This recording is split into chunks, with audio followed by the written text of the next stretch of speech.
there guys, hey, welcome back to another awesome video, and we're at it with more indie horror slash mascot horror. And you're probably thinking, why are we kind of talking about so much indie horror, mascot horror stuff? Reason one, been a lot of mascot horror and indie horror, whether it's games or shows that have entered the media in the past like at least year or two.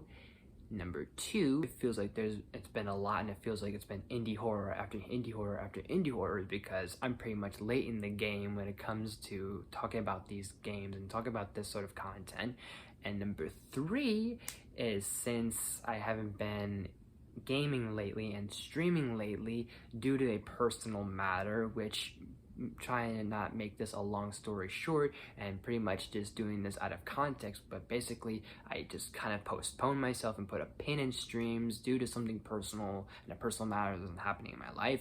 I'm considering just altering it and altering the idea. I'm basically saying, you know what, I shouldn't let this hold me back because of X, Y, and Z.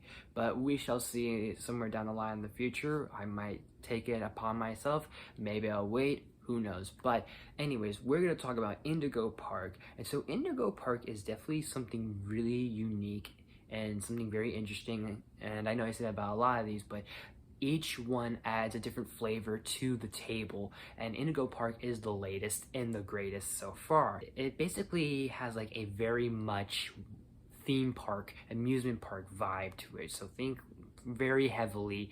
I know this is going to be very hard to not compare to, but this is very much inspired by Walt Disney World and Disneyland and the theme park market and entertainment business. In chapter 1, we play as what I'm presuming a guest that has fond childhood memories of Indigo Park, and we go to basically visit it, and it's become an abandoned amusement park.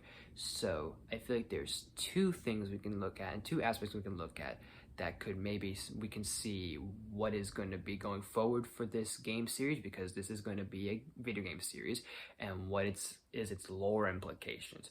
So in terms of the amusement park aspect and the creation of it, I feel like it's going to have a little bit of parallels to how Walt Disney created Disneyland and all that stuff, except it's going to have probably a little not so much of a happy ending.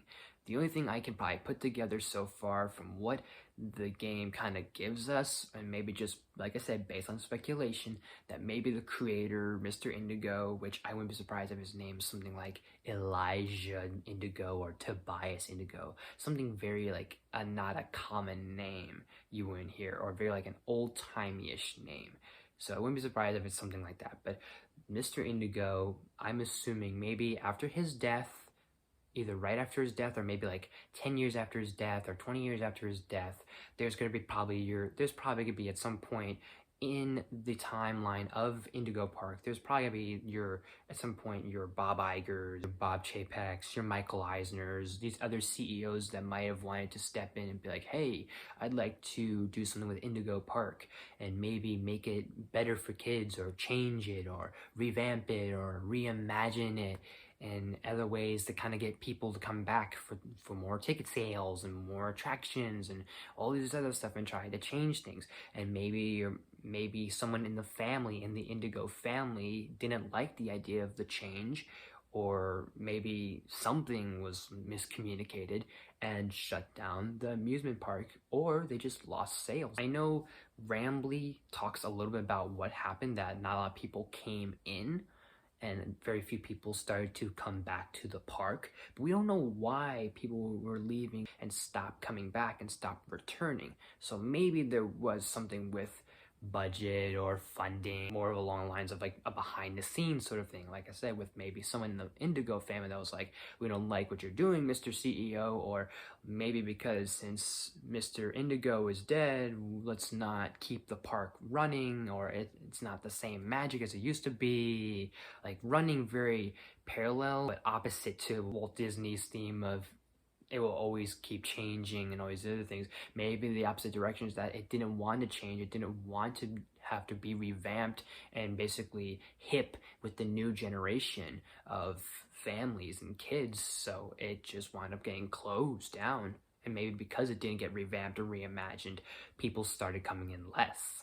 It's very rough, it's very scratchy, but it's at least something. The other aspect of this whole lore perhaps speculation, is that we are introduced to so far 5 characters in this game. And all 5 of these characters do have very much similar traits to Disney characters. Like we have Rambly Raccoon, who's like your Mickey Mouse. Molly the Macaw, very is reminiscent of Goofy with the whole barnstormer and her being interested in flying.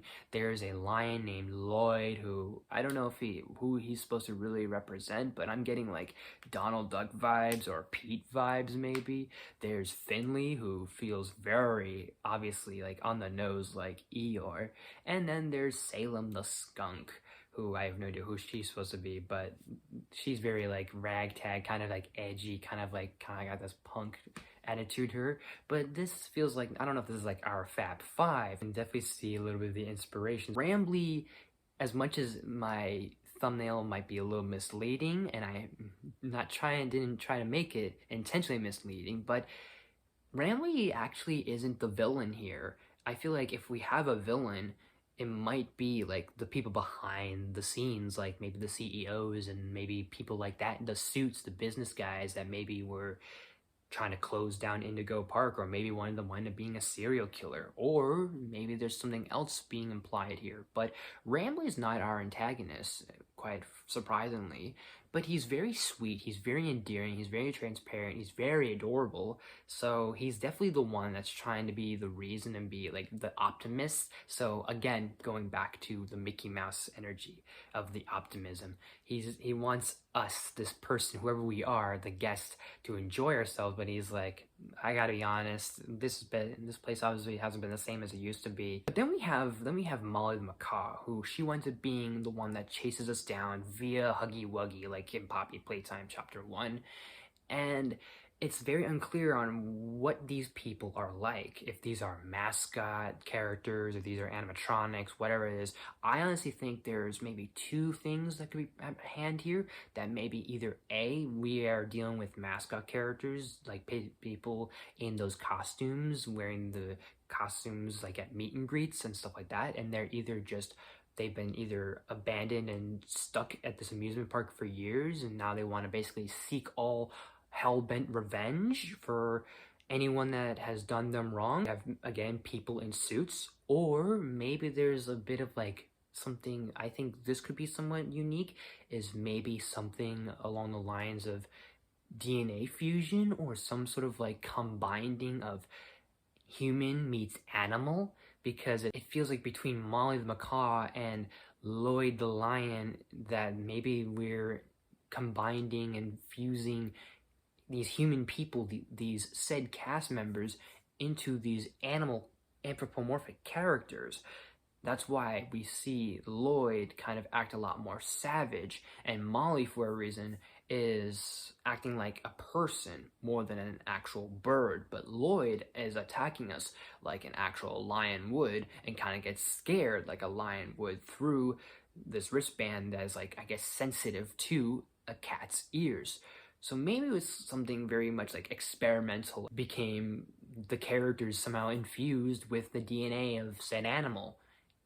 This is a little crazy, it's a little rough, like I said, and I know I'm not like the most best theorist, and I'm not trying to be a theorist, it's just me throwing in some ideas out there, but hey, it's the thought that counts. And even if I'm wrong in the end, it doesn't matter to me. It's just fun to talk about these and really kind of put in my input and my opinion that some of the stuff that's coming out is really unique. It's really interesting for the horror genre in terms of games and indie horror.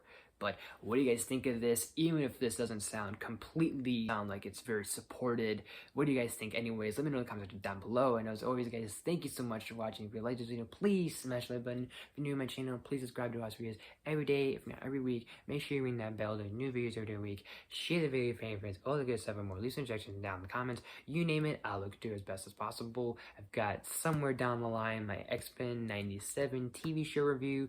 Got a few top 10s, a few more reviews, some other surprises that are going to be sneaking their way and sliding their ways into the cracks and crevices throughout the channel. So look out for those. Thank you guys so much for watching. I will see you next time.